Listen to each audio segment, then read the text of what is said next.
सब्जी काट के खाने वाली मजदूर आनी आ। मेरा निक्का बाल नकी ते मेरे साई मजदूरी करदा ते मेहनत करने आ, सब्जी काट के खाने आ। गरीब आं दे ते तियां मैं ते साई मेरा छोटा गरीब मेहनत करदा मजदूरी सब्जी काट के खाने आ जी।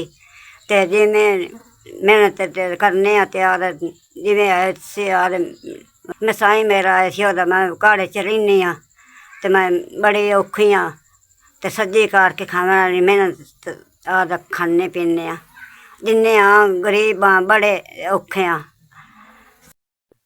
कोठा तो दरवाजा नहीं लग सकदा ते इस करन वाले नहीं ने